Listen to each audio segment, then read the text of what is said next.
Et dans mon parcours de thérapeute, il y a des thèmes qui m'ont particulièrement intéressée.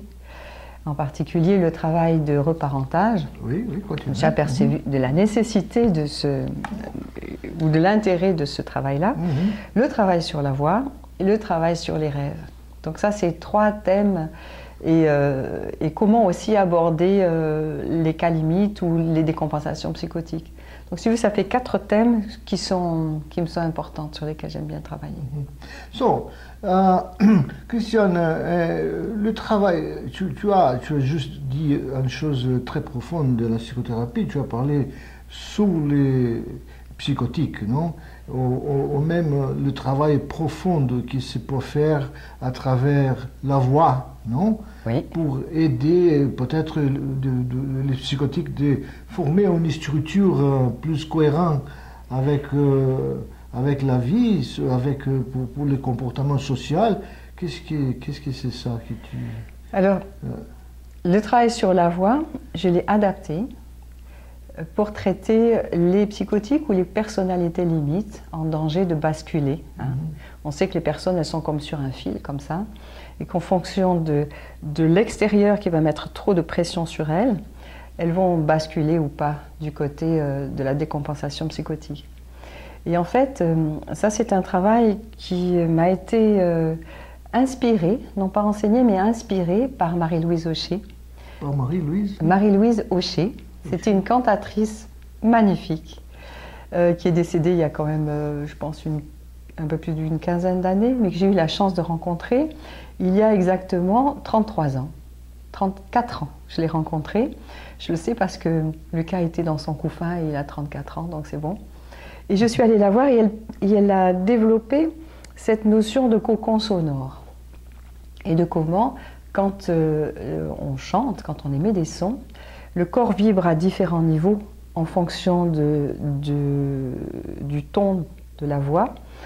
Et donc déjà, ça donne une conscience corporelle de comment le corps vibre, où le corps vibre, et aussi où le corps ne vibre pas. Et ce que j'ai pu observer quand je fais du travail sur la voix dans les groupes, et qu'il y a une personnalité limite, pour qui la voix peut être une agression, à ce moment-là, je vais l'inviter à créer, je vais lui enseigner et être avec elle pour créer un cocon sonore, c'est-à-dire comme une seconde peau qui l'entoure. Ce qu'on a pu observer en biodynamique, c'est que l'énergie des personnalités limites n'est pas tant à l'intérieur mais qu'à l'extérieur du corps. L'image que je pourrais prendre, c'est comme une cuisinière à gaz, et on allume le gaz, et en fait la flamme, elle ne colle pas au brûleur, elle est loin du brûleur. Et en fait, notre travail, c'est de ramener cette flamme près du brûleur, donc près du corps. Et c'est ce que ce travail, en gros, le travail sur la voix permet, c'est de ramener, en fait, de contenir l'énergie de la personne pour la ramener près d'elle et lui permettre d'être dans une ambiance sonore, qui peut être chaotique, en étant en sécurité. Voilà. C'est pour faire très bref oui, dans ce que je peux faire. C'est intéressant ça, parce que ça me rappelle le travail que je fais avec l'agent borderline, on dit. Oui. Sans limite, c'est la même chose, non? Cas limite, borderline, c'est le même nom, non? C'est en fait, quand on explore le corps d'un borderline, le borderline, il peut déborder, dans mon sens, déborder à l'extérieur, il peut déborder à l'intérieur et devient un peu plus schizoïde, borderline aussi. Alors, dans mon travail, qu'est-ce que je cherche? C'est à travers le mouvement du corps, à travers la vibration, à travers les muscles, à travers la voix, à travers la compréhension, non? D'arriver à un point où la personne avec cette tendance borderline rencontrer un point d'équilibre entre l'intérieur et l'extérieur, où il forme une certaine frontière, un certain pot qui lui donne la capacité d'être en contact dans le social, dans la famille, etc. Alors, est-ce que ça, c'est lié avec quelque chose que tu penses? Le point, c'est exactement ça. C'est comment aider ces personnes à retrouver une sociabilité. parce que ces personnes telles que tu décris, qui peuvent déborder vers l'intérieur ou vers l'extérieur, elles ont un réel problème de limite. Donc notre travail va être de travailler le contenant. J'ai parlé du travail sur la voix, mais le travail en massage, en biodynamique, on sait faire ça. C'est-à-dire qu'on travaille pour ramener la personne dans son corps, et de la même manière que tout à l'heure je disais que l'énergie elle est à l'extérieur du corps, on va ramener comme ça la personne dans elle-même, dans son corps. Et on a ce paradoxe qu'on trouve chez eux, l'énergie dans les os et l'énergie à l'extérieur du corps. Et entre les deux, c'est comme s'il n'y a pas de champ de contenant. Et c'est ça qu'on va faire, leur permettre d'être dedans le corps. Et souvent, ce qu'on observe, c'est que ces personnes, elles ont pas de sensation intérieure. Elles perçoivent tout ce qui est à l'extérieur, c'est-à-dire qu'elle va très bien te raconter comment tu es toi ou comment je suis moi, mais elles n'auront pas de sensation d'elles-mêmes à l'intérieur d'elles-mêmes. Et tout le travail va être de les rassembler pour que petit à petit, elles se sentent elles-mêmes.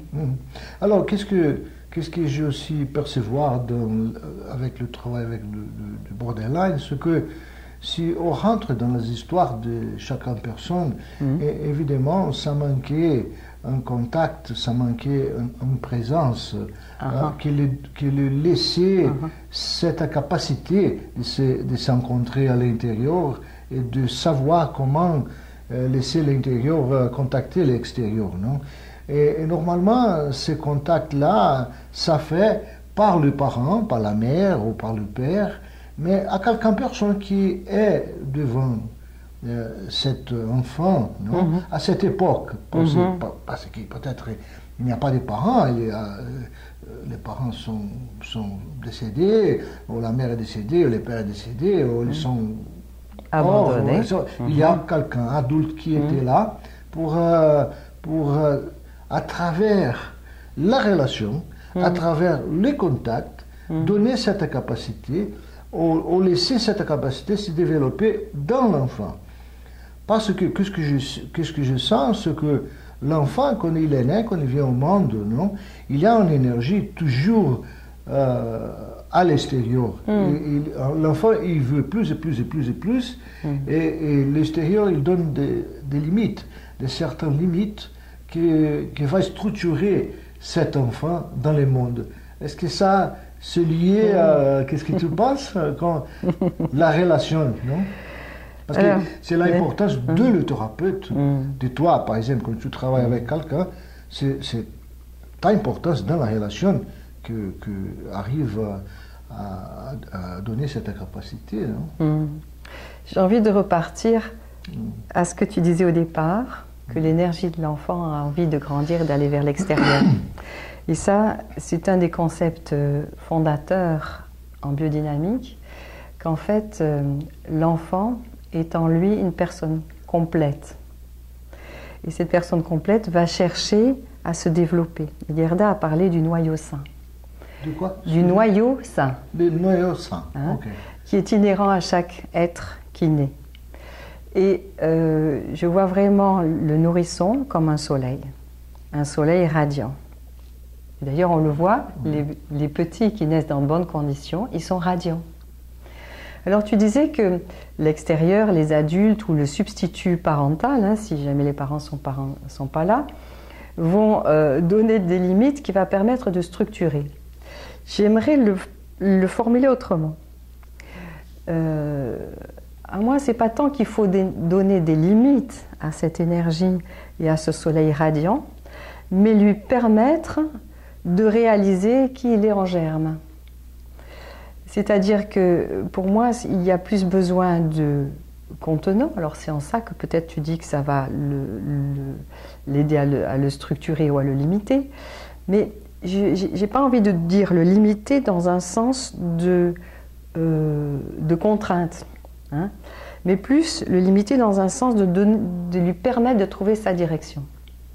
Ce qu'on sait, c'est que quand il y a un enfant très turbulent, plein d'énergie, et que c'est insupportable pour les patients, pour les parents, les parents vont avoir tendance à dire tais-toi, reste calme et à contraindre cette énergie. Et je pense qu'il vaut mieux donner une direction à cette énergie plutôt que de chercher à la contraindre. C'est en ça que je voulais préciser un peu ce que tu disais tout à l'heure. Je pense qu'il y a du sens que ce que tu dis juste maintenant. Oui. Oui, oui. Moi, qu'est-ce que j'ai pensé, c'est que, par exemple, si on parle d'une manière symbolique, non? Oui. Le soleil, il y a trop de lumière dans le soleil, non? Oui. Et beaucoup de lumière, quand tu regardes trop de lumière, non? En fait, tu perds la capacité de regarder. Ça veut dire que tu lasses, tu perds de cette capacité. En même temps, c'est trop noir, non? Tu regardes rien, non? Oui. So, entre les noirs et la forte lumière du soleil, non? Pour l'enfant, qu'est-ce que tu... Je vais parler d'une manière plus symbolique. Hein?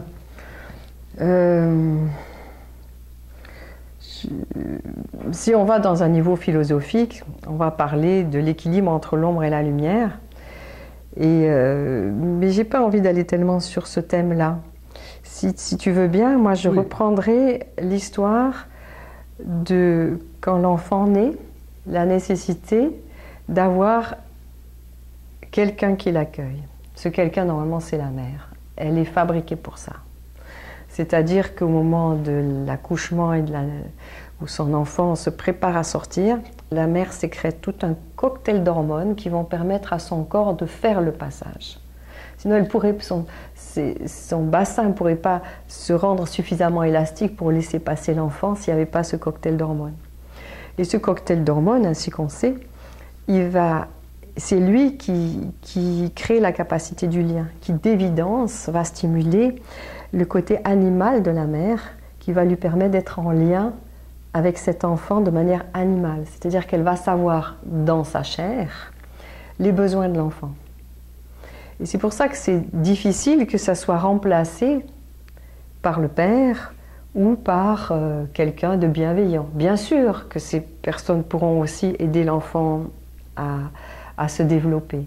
Mais quand une mère peut être confortée dans sa capacité de mère, ou quand une mère est une bonne, on va dire, une bonne mammifère, alors l'enfant, il a la première chose qui lui est nécessaire, c'est-à-dire la sécurité, que ses besoins essentiels ils vont être satisfaits, ce qui fait qu'il ne va pas entrer dans des espaces chaotiques de manque, où il va se rétracter, ou même faire pour revenir justement au cas limite, faire cette dissociation, c'est-à-dire comme sortir de son corps, le corps étant trop souffrant, partir dans un espace autre, où il va pouvoir survivre en étant coupé de lui-même.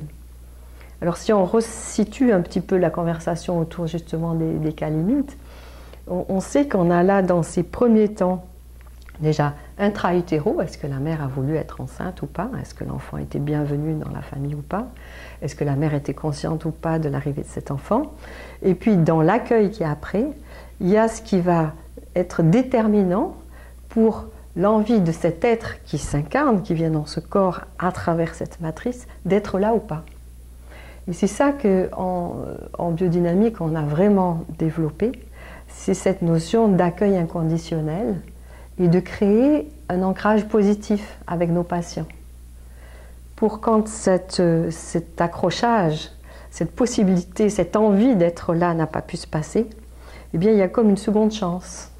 On va pouvoir retourner par des pratiques corporelles, des contacts qui vont stimuler les mémoires très archaïques. On va pouvoir comme rejouer ou refaire cette scène primaire en réparation. Et c'est là où la voix va être importante, le regard va être fondateur. Hein. Est-ce que la personne, elle va se sentir vue, accueillie, avoir envie de venir là?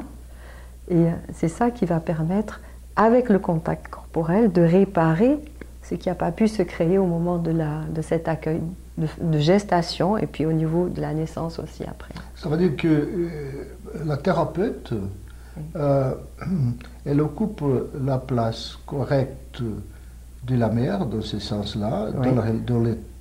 dans les contre-transferts et transferts de la relation. Oui. Non? Elle occupe la place correcte et elle accueille le bébé Oui. d'une manière où le bébé se sent en relation. Voilà. Elle se relationne avec quelqu'un. Exactement. Ça veut dire que l'énergie, c'est pas seulement l'énergie du soleil qui part au monde sans fin.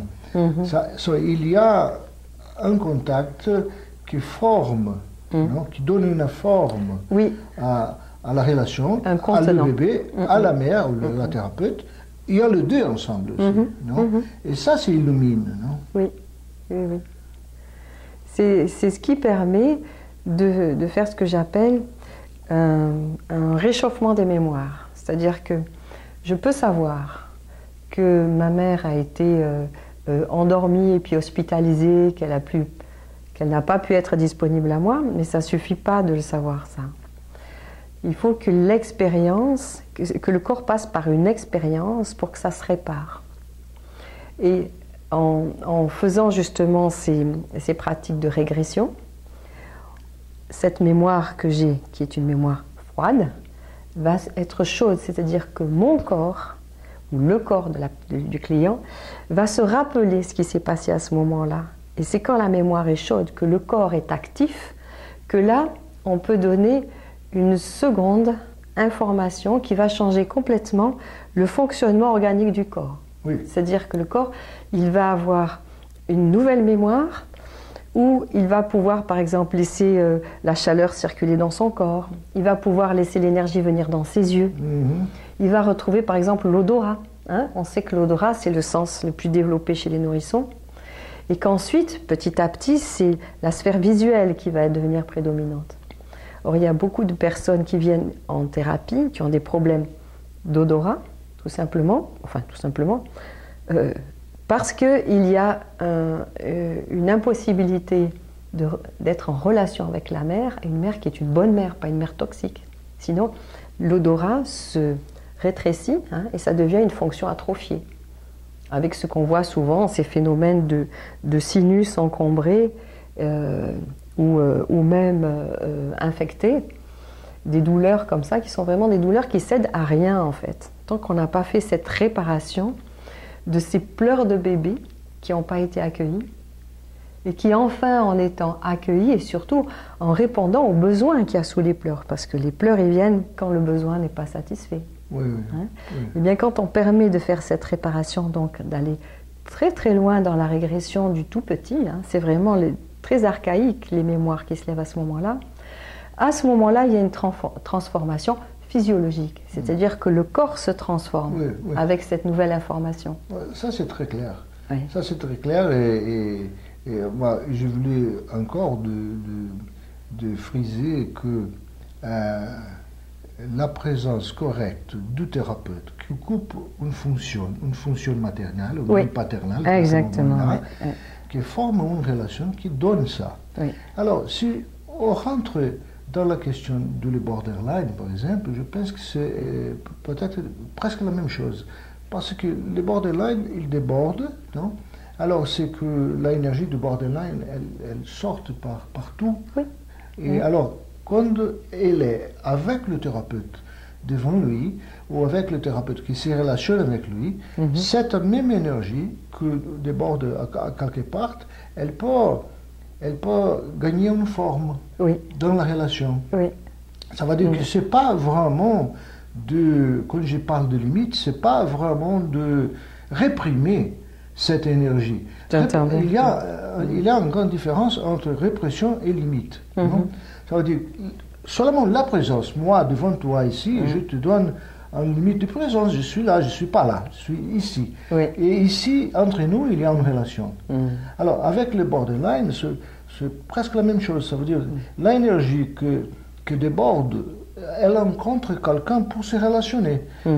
Quand elle rencontre quelqu'un pour se relationner, elle, petit à petit, peut-être elle va gagner une forme. Oui. Et sa forme, elle va structurer la personne, elle va donner un corps qui sent, un corps qui vibre, un corps qui sent, et un corps qui retient l'expérience. Et pas un corps seulement mettre dehors l'expérience, non? Tu as très bien décrit, très bien décrit ça. C'est-à-dire que la relation va créer un contenant, et le contenant permet à la personne comme de se densifier, de revenir à l'intérieur et de prendre forme justement dans ce contenant. Oui. Oui, c'est très.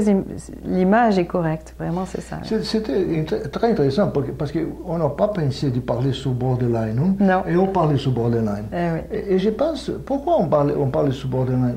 Peut-être parce que la question du monde aujourd'hui, dans les pays, dans les grands pays, dans les grandes relations politiques existentielles dans le monde, je pense que tous les gens du pouvoir, tous les gens qui occupent une place, qui dirige un pays, qui dirige un État, qui dirige une ville, normalement, ces gens débordent beaucoup parce qu'ils occupent la place comme si toute la place appartient à eux.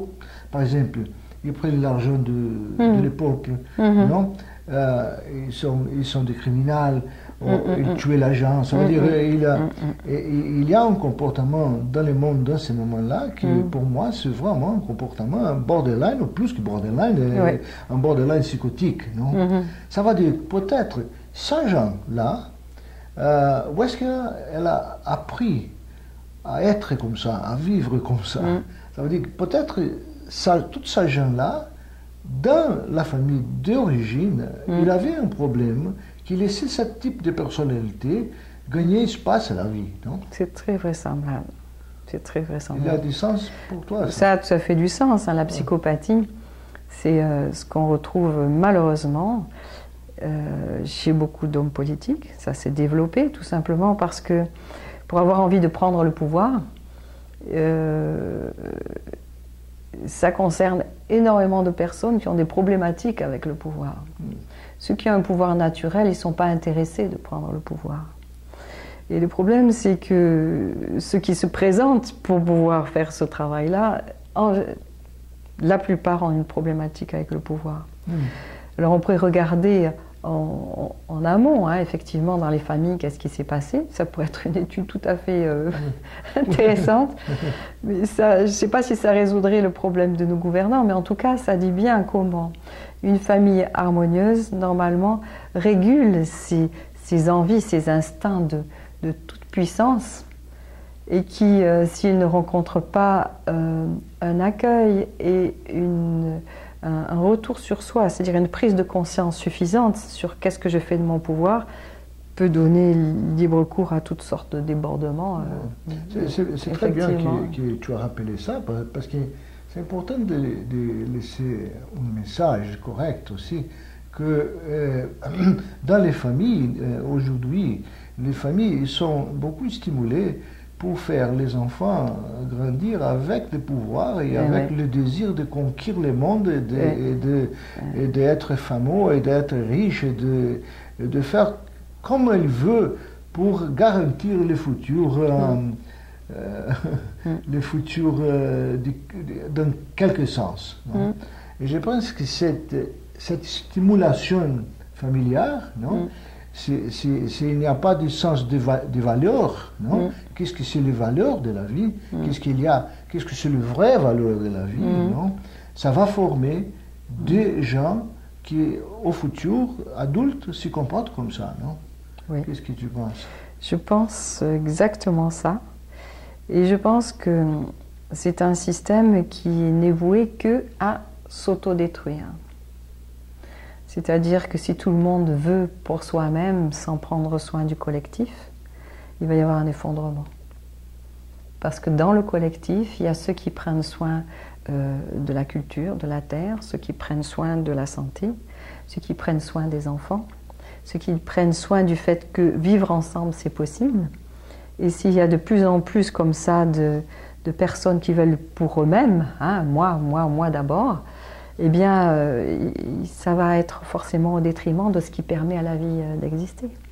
Hein, on est en pleine discussion écologique, hein, l'écologie dans la relation, l'écologie avec la terre et l'écologie avec soi-même aussi. On a besoin de penser d'une manière à la fois globale et collective. tout en étant soi-même des individus. Hein. Ça ne veut pas du tout dire noyer l'individu dans la masse, pas du tout. Mais c'est des individus conscients. Voilà, conscients de soi et du collectif. Et pour rentrer dans les thèmes de le commence, de notre conversation, quand tu parles de la voix, par exemple, rencontrer la propre voix, le taille de ta voix, la mesure de ta voix, la qualité de ta voix, c'est une manière de s'approcher de ta propre identité, et de ton propre désir, de ton propre limite dans la vie aussi, non? La voix, la vibration, les contenus, non? La voix, c'est comme les empreintes digitales. C'est-à-dire que ça caractérise parfaitement une personne. On prend le téléphone, on a quelqu'un, on sait qui c'est au timbre de la voix. Et au timbre de la voix, on sait si tu vas bien, si tu as des soucis, si tu es heureux, tonique. La voix va dire tout ça en fait. La voix est le reflet de comment nous sommes. Alors, on peut jouer avec sa voix, on peut camoufler avec sa voix aussi. Mais si on n'est pas dans cette dimension de camoufler avec sa voix, la voix elle nous dit exactement où on est. Et par exemple, souvent en début de travail, les personnes ont des voix plutôt perchées. Je vais le faire, c'est-à-dire des voix plutôt de tête. Si j'amène ma voix dans ma tête, et c'est ce qu'on enseigne souvent aux enseignants, c'est de parler avec une voix de tête pour connecter ici le mental de la personne. Je vais reprendre ma voix plus normale, ça les déconnecte de leur corps. Est-ce que ma voix, je vais la percher pour contacter ici, ou est-ce que je vais la laisser être dans sa plénitude, auquel cas, quand je parle là maintenant, mon corps il vibre jusqu'au bout des pieds. Voilà.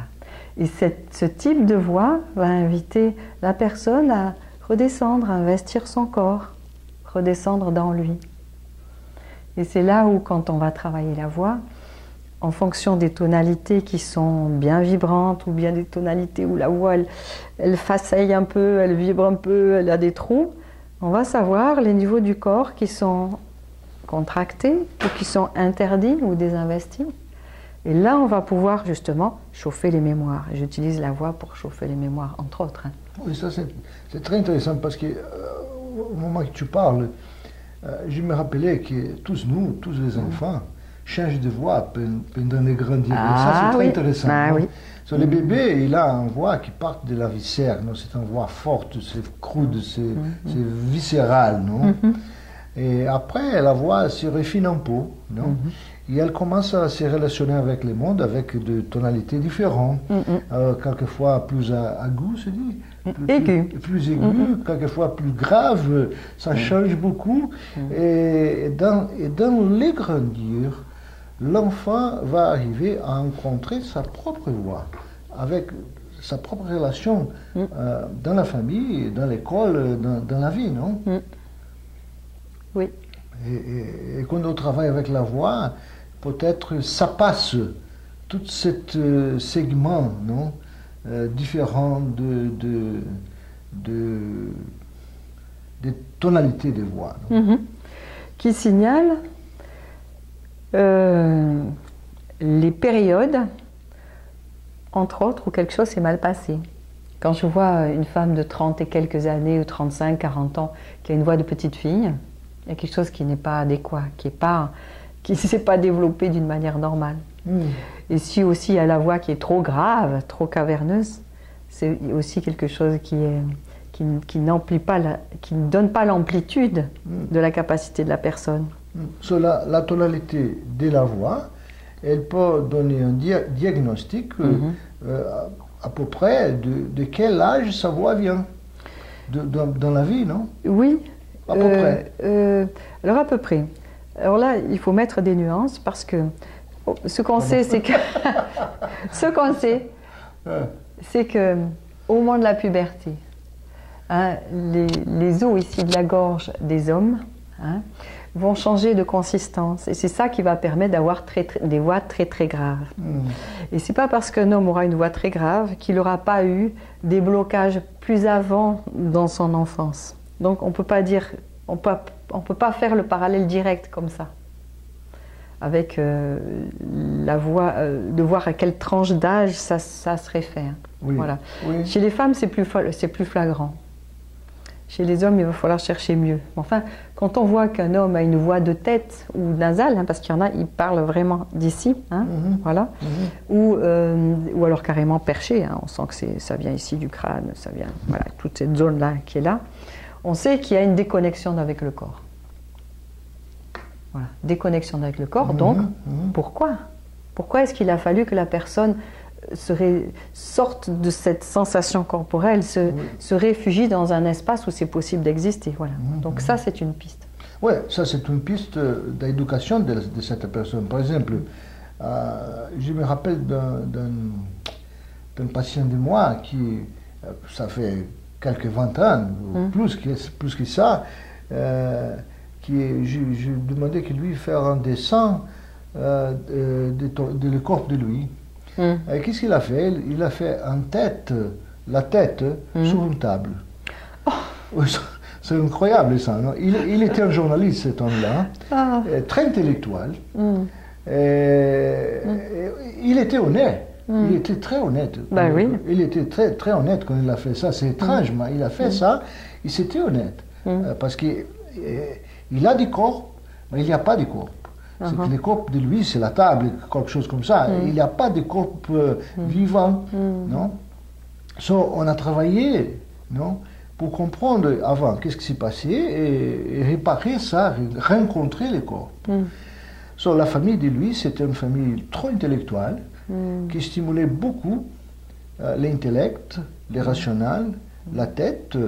Invalider, non? Invalider, c'est invalider toutes les choses organiques, au même musculaire, du mouvement, ou du danse, ou du sport, ou du sentir. Le sentiment, c'est beaucoup laissé à côté. Pour être accepté dans sa famille, il était dans la tête.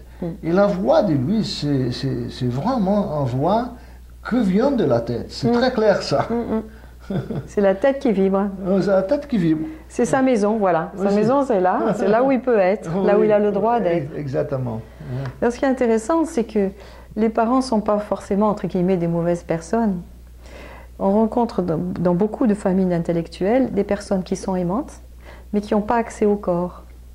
Et en particulier, si la mère est intellectuelle et n'a pas le droit elle-même à son corps, elle va donc inviter son enfant dans ce qu'elle connaît et dans ce qu'elle sait. C'est pas forcément qu'ils n'aiment pas l'enfant, c'est qu'eux-mêmes n'ont pas la capacité d'être, ils n'ont pas eu le droit d'être en fait dans leur corps. Voilà. Oui, évidemment que les parents, normalement, je pense que c'est pas toujours. Le parent, il fait c'est par amour pour les enfants. Il pense que ça c'est important pour les enfants, c'est par amour. Par amour, oui. Par amour. Oui, alors, c'est un peu distordu. Distordu. Cet amour-là, parce que ça manque des choses affectives très importantes, que ça va manquer au futur à cet enfant, comme ça manquait à cet homme-là. Eh oui. Ok. C'est bon, tu veux... Pour aujourd'hui, ça va. Ça va, non? Hein? Ça va, on a vraiment voyagé. Voilà. Merci, Christiane. Merci à toi. Un petit bisou. Un petit bisou. Merci beaucoup. Merci à toi. Alors, on arrête là.